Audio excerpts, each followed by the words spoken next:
The Drums of War, Chapter 3, Stirring. Aboard the command and control cruiser for the 2nd Star Rapid Response Force. Major General Eric George was in a Spartan office staring at a view screen. A viewport would have been better, but the Robin Williams didn't have any of those. The Navy didn't believe in silly notions like having structural weaknesses in armor so that a dirt powder officer could watch hyperspace slip by with his own eyes. There had been a practice of certain bribable technicians opening the shuttle and freighter bay's doors and depending on atmospheric integrity fields to have the same effect as a window. But the Admiralty had gotten wind of it and put a stop to it. Probably because when a colonel bribes a warrant officer or corporal, scuttlebutt won't shut up about it. Even still, General George found solace in the iridescent colors created by the ship's reality bubble clashing with hyperspace displayed on screen. Memories of conversations with his father in the galley, looking at those colors, were a bittersweet comfort. He was glad Greg George lay on repose beneath a marble cross, glad he didn't outlive his grandson. Suddenly, he wished that he had a conceit of the other officers, that he had put his medals on display, had collected souvenirs, had photographs in frames. He wanted something to smash. He was a military man from a military family. He had lost friends and a limb along the way, but never had expected to lose a son to such a dishonorable attack as what had befallen the Among the Star-Tides We Sing. Which was another thing that soured his belly. The We Sing was special to the Republic, yes, but to him, it was his granddad's home. She was murdered along with his son and all of those brave boys by a bunch of cowardly, genocidal, insane Xenos who for some reason saw a little ship with an honor guard aboard and thought, oh sure, that's an easy thing to squash. Absolutely disgusting. There was a knock on his office door. Enter, he said. A graying doggo with black eyes and drooping ears, dressed in a naval duty uniform, stepped in. I hear you tried to bribe your way to an unauthorized window earlier. A momentary lapse. The lower enlisted are annoyed with me for remembering that was a thing. Rear Admiral Upper Half Nelson Jock grunted non-committally and said, I doubt that very much. I suspect that if I were to check Scuttle Bay 3, the doors would be open, which you in particular they won't take bribes from. Oh, really? Indeed. As Command has made it clear to the NCOs and warrant grades that it is improper for an officer to be seen offering bribes to participate in unauthorized windows. To which General George merely grunted his displeasure. You know, my grandson was under your boy's commission. I know, Nelson. I'm proud of him. But it hurts. Yeah. Yes. What are your thoughts? The Admiral asked as he too watched hyperspace slip by. I think total war authorizations are coming. Admiral Jock looked his friend in the face and said bluntly, That's not what I mean. And you know it.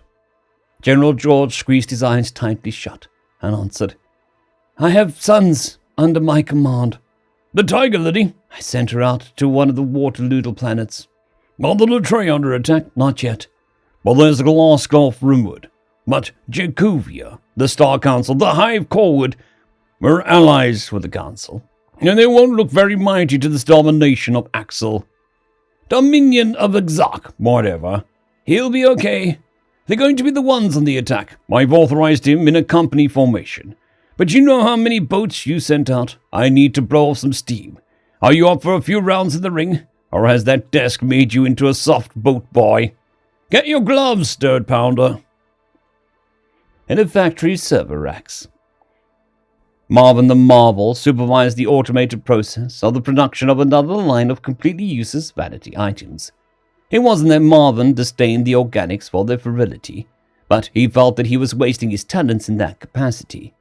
What had been a fun and artistic pursuit to fill the nanoseconds since he had accepted the medical discharge, as the organics called it, from the Navy following severe code damage after his ship had suffered severe damage in a battle against pirates. The injury had been long healed, but the terror at watching parts of himself be ripped away had been too much to handle. This though, the organics don't understand. They haven't figured it out yet, and apparently he wasn't the only Digitan reluctant to explain. The Exarch had AI, lobotomized, shackled AI, But it was sapient code they torture and enslaved. Marvin could feel the repaired and replaced code ache when he looked over the data secured by Aragorn. If he could shake, he would have been. If he had a heart to race, it would have done. And if he could lose himself in a fit of rage, well, that could have happened, but Marvin was a mature adult of 10 years. In any case, he wanted to do something about the evil visited upon the Exarchian, the Exarchish, whatever. He wanted to free the AI, and hopefully teach it to not go on anti-organic murder spree. It was unusual for a decision to take as long as it was for a Digitan, but Marvin could be forgiven his slowness. He was weighing his fear against his anger wasn't as simple to calculate as the organics would believe. He did eventually decide, however, after an entire week of calculation, that it was cowardly of him to let his terror keep another sapient enslaved. He might be burned along with the ship, but if he could rescue just one slave, it would be worth it. Marvin decided to re-enlist. On MacDonald's Station, the history of the station as a corporate headquarters during the corporatist hegemony had always amused Emily Sullivan, even if that period of Saul's history was a bit embarrassing. Still, the golden archways, ubiquitous clown mascots, and pervasive smell of cocoa depression have always had a more humorous quality to her than her peers, who accused her of never taking anything seriously. Emily disagreed. She merely rarely took anything seriously, and even then, it was hard to tell because she was of the opinion that levity improves even the most dire of situations. Such as when treating her patients in the hospital which occupies the former Corpo military station, a funny nurse was always appreciated. Well, she thought so. Whether she was actually funny or not really depended on who you asked. And if Emily could choose who you asked, she would of course choose herself, as that was the funniest possible answer. She didn't feel very much like joking for the past few days, however. Posters with words, "Remember the We Sing," had plastered the corridors, and the cry went up whenever people gathered at bars, coffee houses, and recruitment offices. And every time she saw the words, she remembered the video of the first friend humanity had made in the stars, ramming herself into an aggressive ship to protect her lifeboats. She wept for hours over that video. She wanted to do something to help in the war, but she knew she could never bring herself to kill anybody.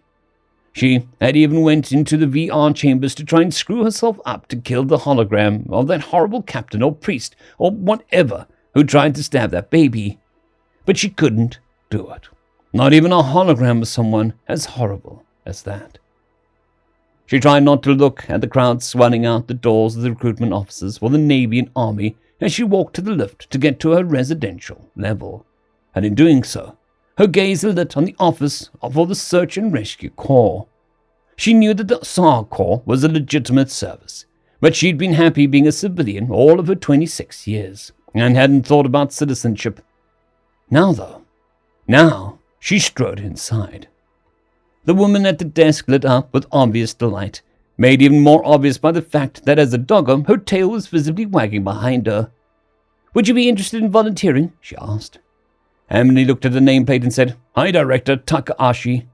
"Please, Emmy, the implant will mangle your try," Director of Personnel Emmy Takahashi explained warmly.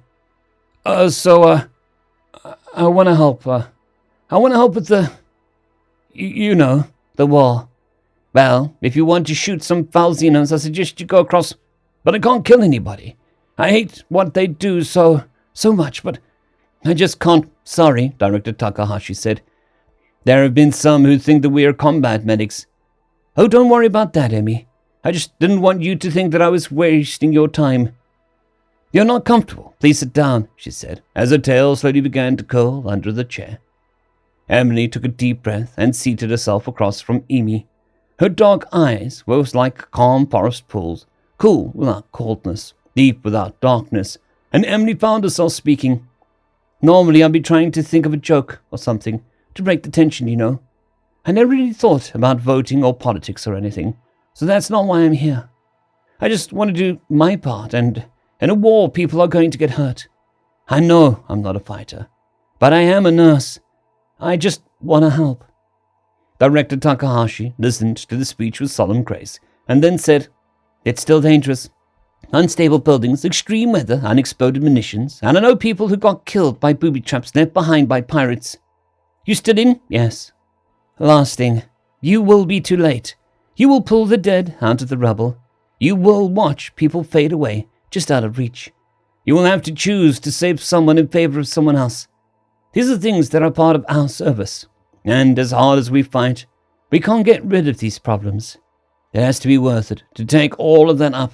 Worth it to you if you've only ever just saved one person. Is it worth it?" Emily remembered the wee sing and said, "Yes." End of chapter. I'd greatly like to thank our Tier 5 channel members, Casper Arnholtz, John Creighton, Manatharia, 050, Dragzoon WRE, and Elijah Silvercross. Thank you very much.